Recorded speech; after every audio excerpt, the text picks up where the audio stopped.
കുട്ടികൾക്കൊരു ദേഷ്യം വരുമ്പോഴും അവർക്കൊരു സങ്കടം വരുമ്പോഴും അവർ ഭയങ്കരമായിട്ട് കരയുമ്പോഴും ഒക്കെ പാരൻസിന് എന്ത് ചെയ്യാൻ പറ്റും എന്നുള്ള കാര്യമാണ് നമ്മൾ പലപ്പോഴും ഡിസ്കസ് ചെയ്യാറുള്ളത്.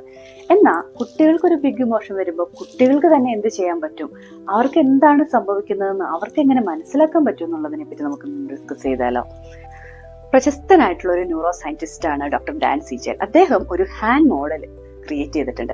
അദ്ദേഹത്തിന്റെ ഈ ഹാൻഡ് മോഡൽ പറയുന്ന കാര്യം എന്ന് പറഞ്ഞിട്ടുണ്ടെങ്കിൽ ഏറ്റവും ലളിതമായ രീതിയിൽ ഒരു കഥ പോലെ എങ്ങനെയാണ് കുട്ടികൾക്ക് അവരുടെ തലച്ചോറിൽ എന്തൊക്കെയാണ് സംഭവിക്കുന്നത്, അവർക്ക് ബിഗ് ഇമോഷൻസ് ഉണ്ടാകുമ്പോൾ, അവർക്ക് മെൽറ്റ് ഡൗൺസ് ഉണ്ടാകുമ്പോൾ, അവർക്ക് ടാൻഡ്രംസ് ഉണ്ടാകുന്ന സമയത്ത് എന്താണ് ശരിക്കും ഈ തലച്ചോറിൽ സംഭവിക്കുന്നത് എന്ന് പറഞ്ഞു കൊടുക്കുന്നത്.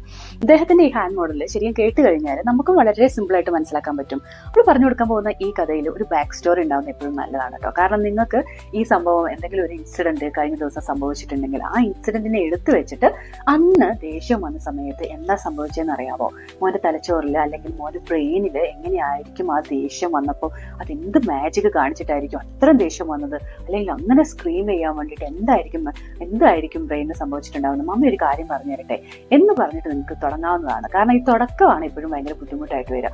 പിന്നീട് അത് എക്സ്പ്ലെയിൻ ചെയ്ത് കൊടുക്കാൻ വളരെ എളുപ്പമായിരിക്കും. അപ്പം ഇന്ന് ഞാനും ഇങ്ങനെ തന്നെയാണ് പറയുന്നത്. അപ്പം എന്തായിരിക്കും മോന് അങ്ങനെ സംഭവിച്ചത്, ബ്രെയിനിന് എന്ത് വന്നിട്ടായിരിക്കും, എന്ത് മാജിക് കാണിച്ചിട്ടായിരിക്കും ഇതുപോലെ ഒരു ഭയങ്കര ദേഷ്യം, എന്നിട്ട് പിന്നെ നീ സ്ക്രീം ചെയ്തു, അതെടുത്ത് എറിഞ്ഞു, എന്തൊക്കെയായിരുന്നു അല്ലെ. നമുക്ക് ഒരു കഥ പറഞ്ഞു തരാം. ആ കഥ പറയുമ്പോൾ ചിലപ്പോൾ മനസ്സിലായാലോ എങ്ങനെയാണ് ഇത് സംഭവിച്ചതെന്ന് എന്ന് പറഞ്ഞ് ഞാൻ പറയാൻ പോവാണ്. ഈ കൈ കണ്ടില്ലേ, ഈ കൈ നമ്മുടെ ബ്രെയിൻ ആയിട്ട് സങ്കല്പിക്കാം. ഈ കയ്യിൽ എങ്ങനെയാ ബ്രെയിൻ ആയിട്ട് സങ്കല്പിക്കുന്നത്? കാരണം ഈ കയ്യിൽ കുറെ ആൾക്കാരുണ്ട്. ഈ ആൾക്കാരൊക്കെ ബ്രെയിനിലെ ഓരോ ആൾക്കാരാണ്. ഈ ആൾക്കാർക്കൊക്കെ ഓരോ പരിപാടികളും ഉണ്ട്, ഓരോ റോളും ഉണ്ട്. അപ്പൊ നമ്മള് ആദ്യം തന്നെ ഈ കൈയിനെ ബ്രെയിൻ ആയിട്ട് ചിന്തിച്ചു കഴിഞ്ഞാല് ഇവിടെ ഒരാളുണ്ട്. ഇയാളെ ഇങ്ങനെ മടക്കി ഇവിടെ വെക്കണം. ഇയാൾ ആരാന്നറിയാവോ? ഇത് ബാർക്കിംഗ് ഡോഗ് ആണ്. എന്തെങ്കിലും ഒരു പ്രശ്നം ഉണ്ടായി കഴിഞ്ഞു കഴിഞ്ഞാൽ ആദ്യം അറിയുന്ന ഇവനാണ്. ഇവൻ എല്ലാ ഇമോഷൻസും അറിയാം. ഇവനാണ് എല്ലാം പെട്ടെന്ന് ദേഷ്യം വരുന്നതും അല്ലെങ്കിൽ സങ്കടം വരുന്നതും അല്ലെങ്കിൽ എന്ത് വരുന്നതും ഇവനാണ് ആദ്യം അറിയുന്നത്. ഇവൻ അറിഞ്ഞു കഴിയുമ്പോൾ ഇവൻ എല്ലാവരും നമ്മുടെ ബോഡിയിലെ ബാക്കി എല്ലാവരും വിളിച്ചറിയിക്കുകയും ചെയ്യും. അതുകൊണ്ട് ഇവനെ സേഫ് ആക്കി നിർത്താൻ വേണ്ടിയിട്ടാണ് നമ്മൾ എപ്പോഴും നോക്കേണ്ടത്. അങ്ങനെയുള്ള ഈ ആളുടെ പേരാണ് ഇമോഷണൽ ബ്രെയിൻ. ഈ ഇമോഷണൽ ബ്രെയിൻ എന്ന് പറയുന്ന ആളെ നമുക്ക് ബാർക്കിംഗ് ഡോഗ്ന്നോ അലാമെന്നോ എന്ത് വേണേലും വിളിക്കാം. അപ്പൊ ഇവനെ നമുക്ക് എപ്പോഴും സേഫ് ആക്കി നിർത്തണം. പക്ഷെ ഇവൻ മാത്രമല്ലല്ലോ, വേറെ ആൾക്കാരും ഉണ്ട്. ഇവൻ നമ്മുടെ ബ്രെയിനിന്റെ നടുക്കായിരിക്കും ഉണ്ടാവുക കേട്ടോ. പക്ഷെ ഇവിടെ 4 പേരുണ്ട്. ഈ 4 പേരെന്താ ചെയ്യുന്നത്? അവരിങ്ങനെ ഇരിക്കും, എപ്പോഴും ഇങ്ങനെ ഇരിക്കും. അവരിങ്ങനെ ഇരിക്കുമ്പോഴാണ് അവർ സേഫ് ആയിട്ടുള്ളത്. പക്ഷെ ഇവരുടെ ഒക്കെ ഒരു പേരുണ്ട്.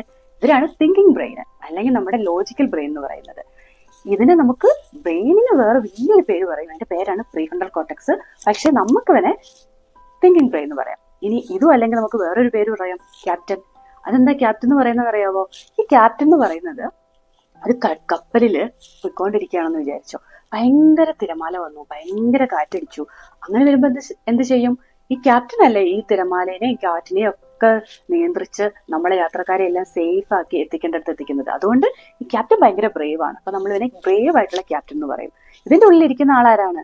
ഭയങ്കരമായിട്ടുള്ള ഇച്ചിരി ഡേഞ്ചർ ആയിട്ടുള്ള ഒരാളാണ്. അവന് ഭയങ്കര ഇമോഷൻസ് ആണെന്ന് ഞാൻ പറഞ്ഞില്ലേ. അപ്പൊ ഇവർ രണ്ടുപേരും കൂടെ എപ്പോഴും ഇങ്ങനെ ഹഗ് ചെയ്തിട്ടിരിക്കണം. ഇങ്ങനെ ഹഗ് ചെയ്തിട്ടിരിക്കുമ്പോ എന്താണ്, ഇവൻ സേഫ് ആയിരിക്കും. കാരണം ഈ ക്യാപ്റ്റൻ ആണ് ഇവനെ സേഫ് ആക്കി കൊണ്ടു നടക്കുന്നത്. എപ്പോഴും ഹാപ്പി ആയിട്ടിരിക്കുന്ന ഈ ആൾക്കാർക്ക് ചിലപ്പോൾ ചില പ്രശ്നങ്ങൾ ഉണ്ടാകും. നമ്മൾ അമ്മ വല്ല ചീത്ത പറയോ, അച്ഛൻ ചീത്ത പറയോ, അല്ലെങ്കിൽ ഇന്നലെ ഉണ്ടായതുപോലെ പെട്ടെന്ന് ദേഷ്യം വന്നു, അത് എടുത്തെറിഞ്ഞു, അങ്ങനെയൊക്കെ ഉണ്ടാകുന്ന സമയത്ത് എന്ത് ചെയ്യുന്ന വെച്ചാല് ഡേഞ്ചർ എന്ന് പറഞ്ഞ് ഇവൻ ഇറങ്ങി ഓടാൻ തുടങ്ങും. അങ്ങോട്ടും ഇങ്ങോട്ടും ഒക്കെ ഓടാൻ തുടങ്ങുമ്പോഴേക്കും ഒച്ചപ്പാടുണ്ടാക്കി അവൻ ബഹളം വെച്ച് ആളെ കൂട്ടാൻ നോക്കും. ആളെ കൂട്ടുന്ന സമയമാകുമ്പോഴേക്കും ഇവരെന്ത് ചെയ്യും? ഡേഞ്ചർ ഇഷ്ടമല്ലാത്ത ആൾക്കാരാ. ഇവര് ഭയങ്കര ഹാപ്പി ആയിട്ട് എപ്പോഴും കാമായിട്ട് ഇരിക്കാൻ ഇഷ്ടമുള്ള ആൾക്കാരായതുകൊണ്ട് ഡേഞ്ചർ ആണെന്ന് കണ്ടു കഴിഞ്ഞാൽ അപ്പം ഇവരിറങ്ങും, ഒറ്റ ഓട്ടം അവരും വെച്ചു കൊടുക്കും. അപ്പം ഈ ആള് മാത്രം ഒറ്റയ്ക്കാവും. ബാർക്കിംഗ് ഡോഗ് അവിടെ കിടന്ന് ഒത്തിരി കുരച്ചോണ്ടിരിക്കും. ഒത്തിരി ആൾക്കാരെ വിളിക്കാൻ നോക്കും, ആരും വരില്ല. കാരണം എന്താ? അവിടെ ക്യാപ്റ്റൻ ഓൾറെഡി പോയി. ആ ക്യാപ്റ്റൻ വരാണ്ട് കപ്പലിലെ പ്രശ്നങ്ങൾ എന്തായാലും തീരുമാനമാവില്ലല്ലോ. തിരമാല വന്നു, ഭയങ്കര കാറ്റ് വന്നു, ഭയങ്കര സ്റ്റോമാണ്. എന്നിട്ടും ആരും വന്നില്ലെങ്കിൽ എന്ത് ചെയ്യും? ഈ ആൾ ഒറ്റയ്ക്കായി പോകും. അവർക്ക് ഒത്തിരി പ്രശ്നം വരും. ഇയാൾ ഒറ്റയ്ക്കായി പോയി കഴിഞ്ഞാൽ എന്താ പ്രശ്നം എന്നറിയാവോ? ഇയാള് ഭയങ്കര വഷളാകും, ഭയങ്കര കൂടുതൽ പ്രശ്നങ്ങളിലേക്ക് പോകും. ഇഷ്ടമില്ലാത്തതും ഇഷ്ടമുള്ളതുമായിട്ടുള്ള ഒരുപാട് പ്രശ്നങ്ങൾ വരും. ആ പ്രശ്നമാണ് ചിലപ്പം നമ്മൾ നല്ല ദേഷ്യം വരുമ്പോൾ എന്തെങ്കിലുമൊക്കെ എടുത്തെറിയുന്നതും, ആവശ്യമില്ലാത്ത വാക്ക് യൂസ് ചെയ്യുന്നതും, നമ്മൾ ആരെങ്കിലും അടിക്കാൻ നോക്കുന്നതും, നമ്മൾ ഇടിക്കാൻ നോക്കുന്നതും ഒക്കെ ഈ ആള് ഇവിടെ കിടന്ന് പ്രശ്നം ഉണ്ടാക്കുന്നതാണ്. പക്ഷെ നമുക്ക് പ്രശ്നം പരിഹരിക്കാൻ ഒരാളുണ്ട്. ഈ ക്യാപ്റ്റനെ തിരിച്ചു കൊണ്ടുവന്നു കഴിഞ്ഞിട്ടുണ്ടെങ്കിൽ പ്രശ്നം പരിഹരിക്കാൻ പറ്റും. അപ്പൊ നമ്മൾ എന്ത് ചെയ്യും? ഈ ക്യാപ്റ്റനെ തിരിച്ചു കൊണ്ടുവരണം. അതിനു വേണ്ടിയിട്ട് നമുക്ക് വേണമെങ്കിൽ ഒന്ന് അമ്മേനെ പോയി ഹഗ് ചെയ്യാം. അതല്ലെങ്കിൽ നമുക്ക് ഒറ്റയ്ക്ക് വേണമെങ്കിൽ കുറച്ച് നേരം പോയി ഇരുന്നിട്ട് സ്വന്തം സമയം എടുക്കാം. ഇതൊന്നും അല്ലെങ്കിൽ അമ്മേനെയും കൂട്ടി കുറച്ചു നേരം പോയിരുന്ന സമയം എടുക്കാം. വെള്ളം കുടിക്കാം, കുറച്ച് ബ്രീത്ത് ചെയ്യാം. അത് ചെയ്ത് കഴിഞ്ഞു കഴിഞ്ഞാൽ ഈ ആൾ ഇങ്ങനെ മെല്ലെ വരാൻ തുടങ്ങും. ഇങ്ങനെ വന്ന് ഇങ്ങനെ അടച്ച് വീണ്ടും കെട്ടിപ്പിടിച്ചു കഴിഞ്ഞാൽ എല്ലാം ഓക്കെ ആകും. സന്തോഷം വരും, പിന്നെയും കാമാകും. ആ സമയത്ത് ഈ പ്രശ്നങ്ങളെല്ലാം അവസാനിക്കും. അപ്പൊ ഇതാണ് നമ്മുടെ തലച്ചോറിൽ ശരിക്കും ഒരു ദേഷ്യമോ അല്ലെങ്കിൽ ഒരു വാശിയോ അല്ലെങ്കിൽ ഇഷ്ടമില്ലാത്ത ടോയ്സ് വാങ്ങി തരാൻ പറ്റാതിരിക്കുമ്പോ കിട്ടാതിരിക്കുമ്പോ നമുക്ക് ഉണ്ടാവുന്ന ദേഷ്യമില്ലേ ഷോപ്പിലൊക്കെ, അതൊക്കെ ഇതാണ് പ്രശ്നക്കാരൻ. ഈ പ്രശ്നക്കാരൻ നമുക്ക് അടക്കി നിർത്താന് കുറച്ച് മാർഗങ്ങൾ എപ്പോഴും നമ്മുടെ കയ്യിലുണ്ടാവണം. ഒന്നെങ്കിൽ നമ്മൾ ഷോപ്പിലൊക്കെ ആണെങ്കിൽ നമ്മൾ എന്താ ചെയ്യാ, നമുക്ക് വേണമെങ്കിൽ ചിലപ്പോൾ പെട്ടെന്ന് എന്ന് പറഞ്ഞ് കുറച്ച് ബ്രീത്ത് എടുക്കാൻ പറ്റും. ഇതൊന്നും അല്ലെങ്കിൽ എനിക്ക് ഇങ്ങനെയായി എന്ന് പറയാൻ പറ്റും. ഇപ്പൊ നമുക്കറിയാലോ എന്താ ചെയ്യേണ്ടതെന്ന്. അമ്മേനോട് ഇങ്ങനെ പറഞ്ഞാൽ മതി, അമ്മ ഇങ്ങനെ ആയി എന്ന്. എന്താണ്, പെട്ടെന്ന് ദേഷ്യം വരുന്നുണ്ട്, എനിക്ക് ഇങ്ങനെ ഫീൽ ചെയ്യുന്നു എന്ന് പറഞ്ഞാല് അമ്മയ്ക്ക് പെട്ടെന്ന് അത് മനസ്സിലാവും. അപ്പൊ അമ്മ നിങ്ങളോട് ദേഷ്യപ്പെടാതിരിക്കും. അതാണ് നമുക്ക് അവിടെ ചെയ്യേണ്ടത്. അതുകൊണ്ട് ഇന്നു മുതല് നമ്മള് എന്തെങ്കിലും ദേഷ്യം വരുന്നുണ്ടെങ്കിൽ എന്താ ചെയ്യേണ്ടത്? ആദ്യം കുറച്ച് ഡീപ് ബ്രീത്ത് എടുക്കും, അല്ലെങ്കിൽ കുറച്ച് വെള്ളം കുടിക്കും, അമ്മേനെ വിളിക്കും. നമ്മൾ ദേഷ്യപ്പെടാതെ ഇരിക്കാൻ ഈ ആളെ കപ്പിത്തനെ തിരിച്ച് ഇവിടെ കൊണ്ടുവന്ന് വെക്കാൻ വേണ്ടിയിട്ട് നമ്മൾ തന്നെ ശ്രമിക്കും, ഇല്ലേ? അങ്ങനെ കുട്ടികളോട് നമ്മൾ ഇതുപോലെ പറഞ്ഞു കൊടുക്കുകയാണെങ്കിൽ ശരിക്കും അവർക്കത് മനസ്സിലാവുകയും ചെയ്യും. അതുപോലെ തന്നെ ഒരു കഥ പോലെ ഇവരോട് പറഞ്ഞു കൊടുക്കാൻ പറ്റിക്കഴിഞ്ഞാൽ അത് ഇൻട്രസ്റ്റിങ്ങോടുകൂടി ബോറടിക്കാതെ അവർ കേട്ടു നിൽക്കും.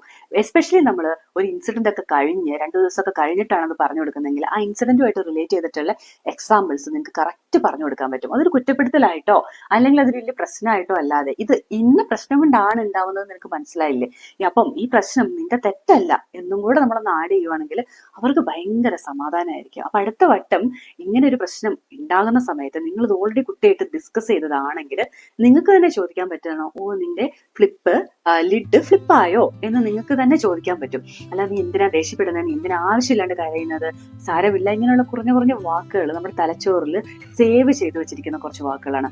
അതങ്ങ് എടുത്തു മാറ്റിയിട്ട് ഇങ്ങനെയുള്ള 1-2 വാക്കുകൾ സേവ് ചെയ്ത് വെച്ച് കഴിഞ്ഞാൽ കുട്ടികൾക്കും കുറച്ച് സമാധാനം ഉണ്ടാവും. കാരണം നിങ്ങൾക്ക് ഇഷ്ടപ്പെട്ടെങ്കിൽ മറ്റുള്ളവർക്കും കൂടെ ഒന്ന് ഷെയർ ചെയ്ത് കൊടുക്കുക.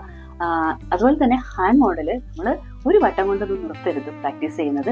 ഒരുപാട് വട്ടം നിങ്ങൾ കുട്ടികൾക്ക് പറഞ്ഞു കൊടുത്തെങ്കിലേ ഒരു കാര്യം അവരുടെ മനസ്സിലേക്ക് ഇരിക്കുകയുള്ളൂ. അതുകൊണ്ട് ഇന്നാള് ഞാൻ പറഞ്ഞു തന്നില്ലായിരുന്നോ എന്ന് പറഞ്ഞുകൊണ്ട് അവരുടെ ചെല്ലണ്ട. ഒരുപാട് വട്ടം, ആഴ്ചയിൽ ഒരു വട്ടമെങ്കിലും പറഞ്ഞു കൊടുക്കുക. അടുത്ത ഒരു 2 മാസത്തേക്ക് ഒരു 3-4 വട്ടം അവർ കേട്ട് കഴിയുമ്പോഴേക്കും അവർക്ക് ഏകദേശം കാര്യം മനസ്സിലാകും. അല്ലെങ്കിൽ ചിലപ്പോൾ ചില കുട്ടികൾക്ക് പെട്ടെന്ന് മനസ്സിലാവുമായിരിക്കും, ചില കുട്ടികൾക്ക് കുറച്ച് സമയം എടുക്കുമായിരിക്കും. പിന്നെ ഇതിന് പ്രത്യേക ഏജ് ലിമിറ്റ് ഒന്നുമില്ല. ഞാൻ എൻ്റെ സ്കൂളിൽ ഞാൻ 5 വയസ്സ് മുതൽ 13 വയസ്സ് വരെയുള്ള കുട്ടികൾക്ക് ഇത് പറഞ്ഞു കൊടുക്കുന്നതാണ്. എൻ്റെ മോന് 4.5 വയസ്സാണ്, അവനും ഞാൻ പറഞ്ഞു കൊടുത്തിട്ടുള്ള കാര്യമാണ്. അപ്പം ഈ ഹാൻഡ് മോഡൽ എല്ലാവർക്കും ഹെൽപ്ഫുൾ ആയെന്ന് വിചാരിക്കുന്നു. ഈ വീഡിയോ ഇതുവരെ സബ്സ്ക്രൈബ് ചെയ്തിട്ടില്ലെങ്കിൽ ഒട്ടും വൈകിക്കണ്ടാവും, സബ്സ്ക്രൈബ് ചെയ്തോളൂ. നമുക്ക് കൂടുതൽ വീഡിയോകളുമായിട്ട് ഇനിയും കാണാം.